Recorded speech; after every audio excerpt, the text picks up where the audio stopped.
Hey, what's up, everybody? This is your league champ right here, and welcome to the LCC Network.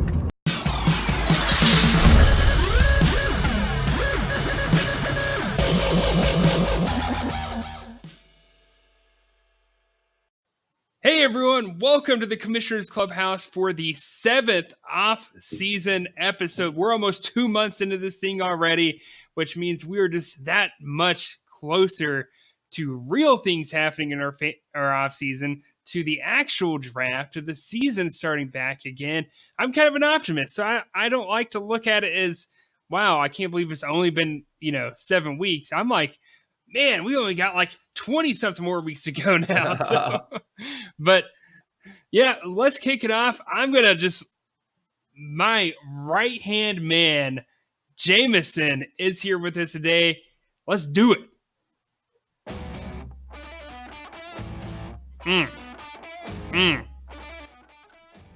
You know you like that. You like that intro. I feel like Iron Man. I feel like that's how Iron Man walks into rooms. He's about to whoop some ass. All right. And then our newest member, well, kind of not new. It's been like, almost 2 months, so I can't say he's new. Cody has got some experience under his belt now. He's ready to go. Here we go, Cody.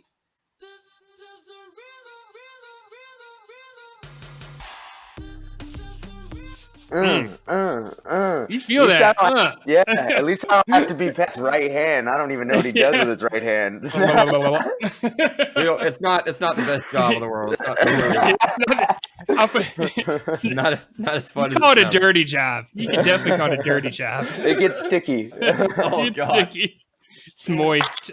Oh God. All right, guys. On today's episode, it's pretty laid back. Today. We're just kind of doing some dynasty type discussion in fantasy, right? So we did this episode last year about this time. You pick a player, kind of a group of players, and we kind of discuss, who we prefer, why we might prefer that person, and just kind of talk through a little bit about, some of the players here as we kind of begin setting the course for the off season, right? Because this is a keeper league, so as you draft guys, you're going to maintain that foundation of your roster for years to come. So we like to kind of look at, is this player great for next year, or is he better than another player beyond one season, and all of that kind of stuff. So just a couple examples here. We'll kick it off. Do we have any sound drops? You mean I do. Okay. This is totally out of left field. Just like no one's gonna expect this, but it's got to be like one of my favorite intros of all time.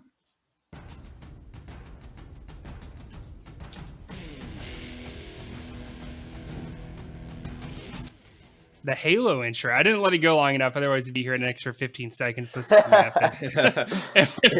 was going to take a minute to build up. 15 seconds is too long. Guys would think they were in a whole other podcast. Yeah. Whole other thing. So yeah, we'll kind of just walk through a few positions here and a couple and kind of one group per position. So the first one we've got here is think fantasy only. Don't think, about the real NFL here, but Dak Prescott, Jameis Winston, and Matt Ryan as fantasy QBs in 2020 and beyond. Where do you guys think that you lie, in terms of like how you might pick these guys and why that is? For me, easily the one who's in the back end of this, if I had to pick, is Jameis Winston. And all right, you can accuse me of ragging on the Buccaneers, ragging on Isaac, but honestly, there's so much uncertainty every year with that roster, right? With the weapons, with the supporting cast, we think it's going to be good, but it's never good. And Jameis has proven he can be a top 10 fantasy quarterback.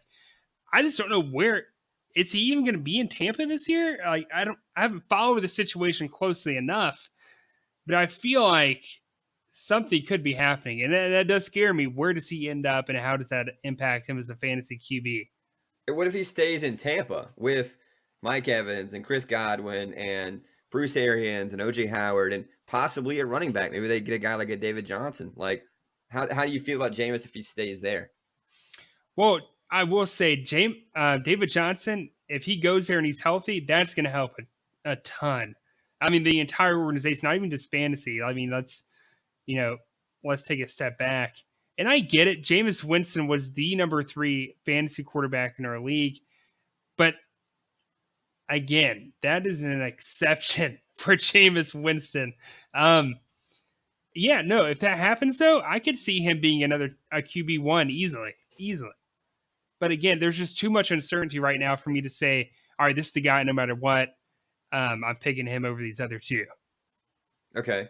So just kind of so people know, Dak Prescott finished 2 last season in the LCC. Jameis Winston finished 3. Matt Ryan finished 9. But of these guys, Matt Ryan's the only one with a QB1 fantasy finish just a season ago. So, Cody, what are your thoughts on these 3 guys? I mean, with me, like, Jameis does have that uncertainty, but like he's always seems to put up numbers. It's just will his team like allow him to put up numbers while he's throwing a bunch of picks? Like, I mean, in the end, I think if we're talking about weapons and he's kind of in his youth, I think we have to go with Dak because he's that guy that's on that like stardom on that rise, and he's showing that he's elite quarterback. If you'd have gone into last season, would I have said Jameis Winston? I mean, would I have said Prescott? Probably not. But then Prescott puts up a QB2. I think Matt's probably showing the most consistency year in and year out, and he's probably always – I mean, he's going to be a number 1 quarterback majority of the years. So if you're talking about like somebody that's – you know what you're getting, I mean, he's the guy. You know, I could see maybe Prescott dropping back, but overall I think I like what Prescott's got. I like their offensive line. I like their running back, take the pressure off. I think they're finally putting a lot of weapons around him. And I mean, I like his situation and I like his trajectory, you know, and he's playing for a contract right now. He's going to get franchise tag more than likely. And I think he's going to try to play well, and I think he will play well. I think he'll be a top 5 fantasy QB again. I think Matt Ryan has a chance to be a top 5, but I think he'll be on kind of the outside looking in. And Winston just scares me because I don't know where he's going to be. Yeah. And I mean, getting franchise tag may be a good thing for him fantasy wise, because again, it's almost like contract year again, 2.0. He's got to prove himself either to stay in Dallas or to go somewhere else and be a top paid quarterback. So I think for me, it really depends on the situation. If Jameis stays in Tampa, I'm totally willing drafting him high. I'm totally willing to draft him higher than these other guys for the 2020 season. Now, if I had to pick a dynasty player, I would probably go Dak Prescott, even though I think his ceiling was what we saw last year. I think they lean more on Zeke. You know, coming in, you know, he came in from the holdout. We have no clue if he was really in football shape. He had a slow start to the season. The O-line is awesome. He does have a lot of weapons, but I do expect some regression. Matt Ryan's been very consistent, but 2020, I think I would take Winston in his same situation. But beyond that, I think I'm probably going to lean more on Dak Prescott, even though I don't love the ceiling of him compared to like a Winston or a Matt Ryan. But he doesn't have the floor of a Jameis Winston either, where he's going to throw 4 interceptions every game. Exactly. And yeah, if Jameis does stay in Tampa Bay, he's definitely got the best situation in terms of weapons. Yeah. So who do you think? So real quick, then we'll move on. Who do you think gets picked the highest in the LCC this coming season? Dak, by far. Dak. I think Jameis Winston's going to have the best price tag. I think you're going to be able to get him late. Oh, for sure. Yeah. He might be one of the better deals you get at the QB position this year's draft. Absolutely. Yeah. Better value. Yeah, he's worth monitoring in the offseason. Here's a really good one. I actually like this one a lot. Running back Nick Chubb versus Joe Mixon versus Todd Gurley. So we're thinking 2020 and beyond. How do these guys stack up to you? Well, I would say that Joe Mixon is a guy that I think is really exciting out of the 3. Just Joe? Yeah, I mean, Joe kind of sticks out, I feel like, more than the others, just because, like, I feel like I guess Joe and Nick are kind of about the same age, I would say, without looking it up right now on Google. But I like Joe's situation better because I feel like they're in rebuild mode, but Cleveland is in this weird, funky, like, I don't even know. They're not like really bad anymore, but they're definitely not anywhere near what we thought they were. And Joe just had such a great late season last year, man, despite having such a crappy record and despite the fact that they should have been airing the ball out more. Joe had a great season there at the end. Part of the reason why Cameron won a championship and helped him get into the Hall of Fame this year. I just think that I like him a little bit more than Nick, but they're about the same to me. Yeah. Todd Gurley's at the bottom of the three. Would have never been said like 2 years ago. Maybe I know, yeah. right? I think for me, at least, it's pretty close between Nick Chubb and Joe Mixon from a long-term standpoint. Joe Mixon's very exciting. I think he's going to have a great season. I think he's going to ascend if they can get, a great quarterback in there. Their offensive line's healthy. Second year with the head coach, Zach Taylor. But Nick Chubb, without Kareem Hunt, we saw a little bit of a decline when Kareem Hunt came in. Literally no games below 22 points for the first 10 weeks. After that, he had 4 of those games in the last 6 weeks. Or, sorry, 7 weeks. They hadn't hit their bye yet. Yeah. And his last 2 games were horrendous. It was 11 and 10, where he had 21 points between 2 games. And in our league, that's a big deal. Like, that is a huge drop-off there. Yeah. But Kareem Hunt, I think he's going to get a contract somewhere else. If it's Nick Chubb's backfield to himself again, I think he could have won the rushing title over Derrick Henry. I mean, he could have been a top 5, possibly a top 3 running back. He's got great hands. They utilize him a lot in the offense. They like him in the offense. I mean, if I'm thinking long term, I think Nick Chubb is the guy, but it's very close between Mixon and Nick Chubb for me. I do too. I mean, you could basically flip a coin. I mean, if I'm talking long term, I think Joe's going to be better because, I don't know, I think you're going to have to, with Joe, so they get Jonah Williams back from injury, and that was the number 1 pick last year. So I like that. So it's all about offensive line for Joe Mixon. He's got the talent, and I think he's the most talented back outside of Gurley. I think Gurley's the most talented back. It's just Gurley is beat up.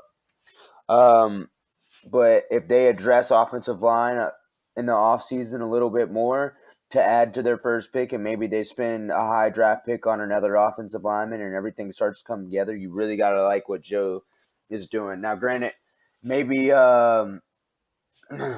what's that quarterback from LSU? I don't remember his name. Joe Burrow? No, maybe. No, I just but yeah, I mean, maybe Joe Burrow can have a really good year and take a little pressure off of Joe Mixon, and people aren't going to be stacking the box, and I think you got to like that.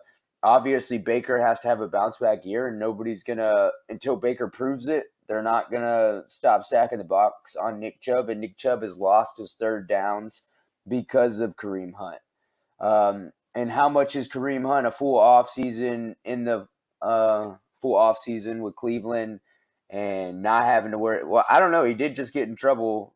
He got pulled over. I don't know if anybody saw that.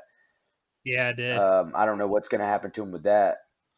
Well, he should be a free agent, I think. I think he had a 1-year deal when he went, or maybe it was the rest of his contract. I'm not sure how it worked, but he should be heading into free agency this summer, if I'm not mistaken. So I doubt he'll be back in Cleveland, hopefully, because I would like to see a Nick Chubb only backfield. But we'll see. Yeah, I would too. Yeah, I've always loved Nick Chubb too, even in college. I hate Georgia, but man, I love Nick Chubb. He's just so much fun to watch. I'm going Joe Mixon as a whole, me personally. I think that's fair. I think that's definitely fair. So we're all it sounds like we're all on board with Todd Gurley's decline, though. Like we all believe that he's kind of past his prime at this point, if he's not even in that discussion. He just can't handle the workload. Yeah, he just can't handle the workload. Not that he's not good and can't be good in certain days. He's just not going to be able to accumulate the amount of workload to allow that production to match. Where do you guys see him right now for 2020? If you just had to rank him, where would you put him? 15, 16, somewhere probably. I've got him at probably 11 or 12. I think they try to utilize him more. Okay. But he's not top 10. So you're a little bit higher than Cody is. He's not top 10 in my opinion, though. I'd put him between 13 and 15. I mean, he finished 14 this year. I kind of feel like something similar. Like, I don't know. I don't know if we'll ever see him return back to top 10 status. unfortunately, as great as he is. Unfortunately. Wide receivers, we've got Amari Cooper, DJ Moore, and Chris Godwin. So these are guys that I think have been studs in the last year at different times, right? Going different directions at certain points of the season. I mean, what are your guys' like feelings about these guys heading into 2020 and beyond? If you had to pick one of them, That's tough. I feel the same way. This is honestly probably one of the tougher categories I feel like you put together. DJ Moore, man. As a Panther fan, I want to put him on the top of this list, but I don't know. Do we get a healthy Cam, or do we get another Kyle Allen type situation? I don't even know at this point. I'm going to put him at the bottom of these three. I'm going to stick with Chris Godwin at the top. As weird as that sounds, even with Mike Evans still there, I think Chris Godwin showed that he can put up big boy numbers in both fantasy and in real football. And Amari Cooper, I'd probably put at number 2, a close number 2 out of those three. See, man, I'm putting Amari Cooper bottom, man. I think he's just not consistent. He's very, like, up and down week to week. So I don't even want that on my fantasy team. I will never pick Amari Cooper. Oh, yeah. No, I agree. I wouldn't want him on my fantasy team for sure. But I mean, if I had to rank him like points for where they're going to end up, Amari's just going to have those 60 plus games. You know what I mean? Yeah. That's just going to happen. Yeah, so he can have them. I don't even want him. I know, right? I'd rather go with the DJ Moore, like who's a little bit safer. I think the DJ Moore, Chris Godwin, because I think DJ can even take another step up, and I foresee that happening next year, especially hopefully with a healthy Cam Newton.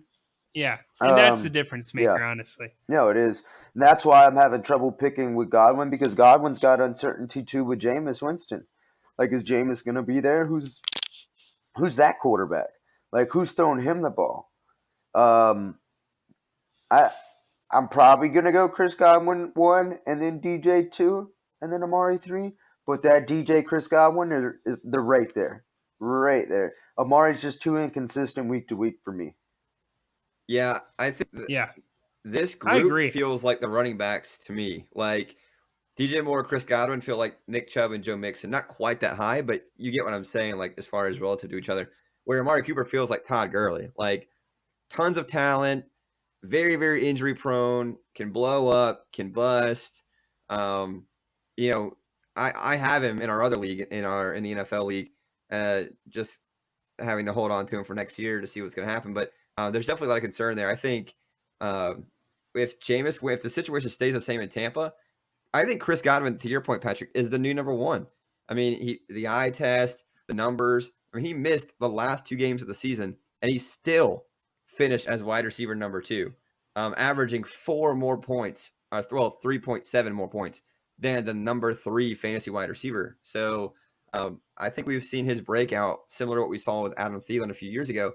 So for me, it's very close, but Chris Godwin, DJ Moore, and then Amari Cooper at number 3. So to my question about the quarterbacks, do you guys see Chris Godwin getting drafted first out of this group in the LCC? No. Oh yeah. No. Oh yeah.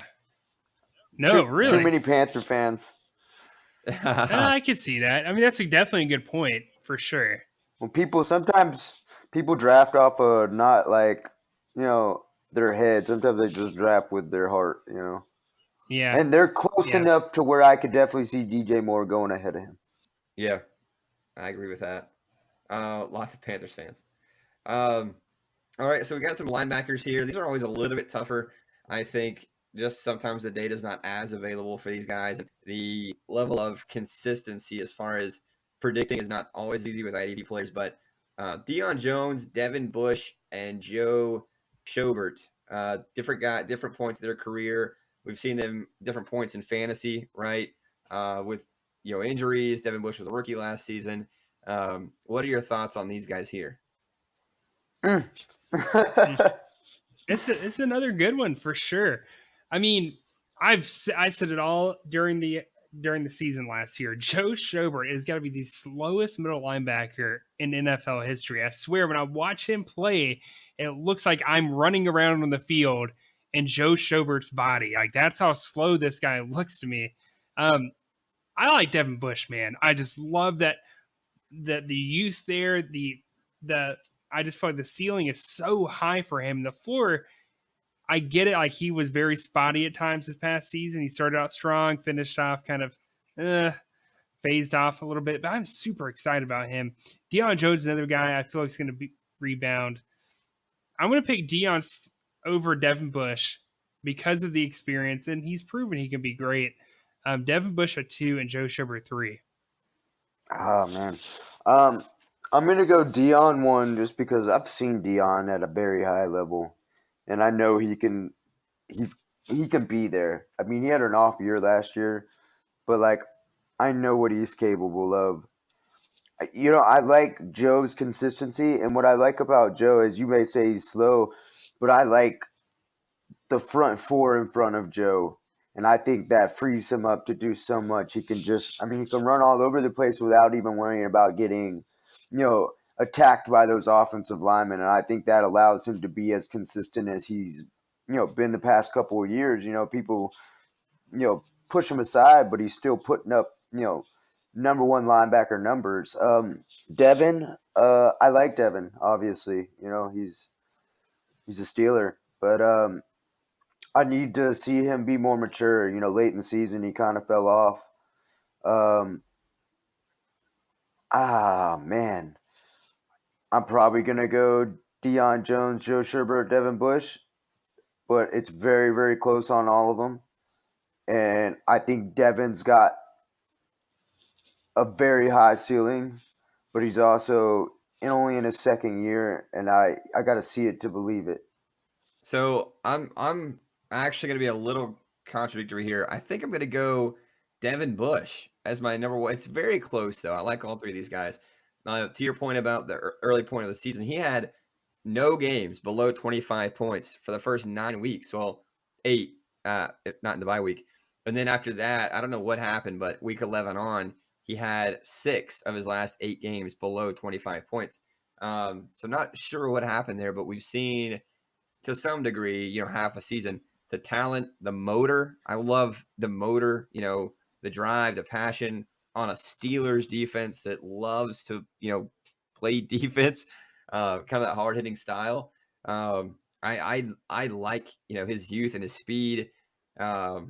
I see a really, really bright future for him, top 20 in his first season. Joe Schobert, he's been kind of the epitome of consistency outside of his injuries, but I do have some concern, like when that Browns offense starts playing better and that defense isn't on the field as much and teams can't run the ball because they're not up by 14 points all the time. What do we see from Joe Schobert, right? Because he's not athletic enough to chase people down, right? He stands in the middle and guys run into. I don't think he's quick enough to play that Darius Leonard role. Well, a big part of it, Jameson, is that 4-2-5 defense. I mean, that right there was the difference of him being like a fringe LB1 to being the second highest scoring linebacker in our league. I mean, that was the difference maker, was that 4-2-5. And we talked about it all in the offseason last year, how that was going to help him improve and be even better. But with a new coach, new system, what does that scheme turn into? And I think that's going to be a big part of it. And to point in, you're talking about their offense getting better. I'll see it when I see it. I'll believe it. I don't see that offense. First of all, they've got a lot of holes on that offensive line to work through. And can Baker Mayfield, I mean, it seems like once he got to the pros, just like all these high-level college quarterbacks, once they get the pros, that accuracy starts dipping. And do they ever recover? Most of them don't. So is Baker Mayfield going to finally turn into what Baker Mayfield was supposed to be and kind of putting that accuracy? I mean, the guy literally had, I think it just got broken, but he had the best season in terms of accuracy of any other quarterback. I think he broke the record 2 years straight. He ended up breaking his own record his senior year, but when he gets to the pros, he can't make that same type of throws. It's just, it baffles me. And does that improve? He's got to learn a new system. I don't know if it's in his wheelhouse to learn it right now. Maybe next year, Baker will be able to keep that offense on the field You know, they're losing weapons. You know, some of their receivers aren't even happy right now. They got a lot going on. So, I don't know. I think Joe's still going to get those opportunities. My hope is that the talent can elevate him. Yeah. OBJ said he was playing hurt. We saw his second year with Jarvis Landry was much better, a much better connection there. Hopefully a backfield that's not split between Kareem Hunt and Nick Chubb. Hopefully, a freaking moron like Freddie Kitchens is gone. So I hope there's improvement in that part. Not that I'm a huge Baker Mayfield believer at all. I think his attitude is a problem as a leader. But and don't get me wrong, I like Jerry Shepard a lot. I like Deion Jones a lot. All three of these guys, but you can't go wrong. Can't go But wrong I either really way. like Devin Bush. So one more question about these guys: who gets picked? Who gets drafted first? Oof, that's a really good question. I mean, I feel like some people were definitely felt burned by Dion this past year. I don't feel like there's a lot of believers yet in Devin Bush either. Joe Schobert, I feel like people might bite hard after the performance he put up. I think Joe might go earlier, which is weird because he's been disrespected for so long as an IDP linebacker. I think he'll go last. Oh, I think wow. he's going to have the best value personally. I think he'll go later because I think people are going to – I just think people are going to count on, like, the talent of Deion Jones and Devin Bush in terms of athletically. People are going to definitely feel like Devin Bush is going to elevate after his second year, which is very plausible. But like what I said, I go based off of what I've seen. I'm not trying to project these guys that much. You know what I'm saying? Like if I start projecting, then I'm going to miss so much more than me going off of what I already seen. You know what I'm saying? The guys that I try to go for project guys are the guys that I'm trying to pick low. Like when I picked Darius Leonard his rookie year, that was a project guy, but I got him my second last pick. When I'm picking high, I'm trying to get guys that I know are going to show up. Like, you know what I'm saying? I'm not trying to take a chance on Devin Bush elevating in his second year. Because if he does it, then I just wasted a third, fourth round pick on a guy that didn't elevate. And I was just hoping he would elevate. Deion Jones, he's been there. People know what he is. It's just, a bounce back year. Does Atlanta, Atlanta was just a bad team last year. And so I think people are going to have him high on their list. I think he's going to be, in my opinion, I think he's going to be a top 5 linebacker again. And I think he's proven that for a couple years now. Just, I think people will go off of athleticism, and they're the more shinier picks than Joe Schobert. Last group here, we got some DBs. Taylor Rapp, Harrison Smith, or Justin Simmons. These guys finished 10, 11, and 13 in the LCC as DBs last season. Justin Simmons is up for a new contract, probably going to get a big contract from what I've read. Taylor Rapp is going to take over for Eric Weddle in a full-time role, which I think he'd pretty much done for the most part at the second half of the season. But what do you think about these guys? I personally, I was a big Taylor Rapp fan before, not a fan, but liked his game before he got drafted to LA. I think he's got a lot of potential in a defense like that, playing that Eric Weddle I role. think that's going to help. I mean, Justin Simmons, obviously I could be a little biased here because I traded for him and he ended up pretty good. He was kind of spotty at times for sure. I personally like Justin Simmons a little bit more than Harrison Smith. He's younger. I think he's got a brighter outlook. But Taylor Rapp is really interesting to me as well. Where did you say he finished, Jameson? He finished 13. Okay, I see that now. And I don't know, man. Do I go Taylor Rapp over Justin Simmons? I won't play I'm not going to try to overhype Taylor Rapp because I want to draft him. So I'm going to put him at 2. I'm going to put Justin Simmons at 1, and I'm going to put Harrison Smith at 3. But I think Harrison Smith's going to get drafted before the other 2 will.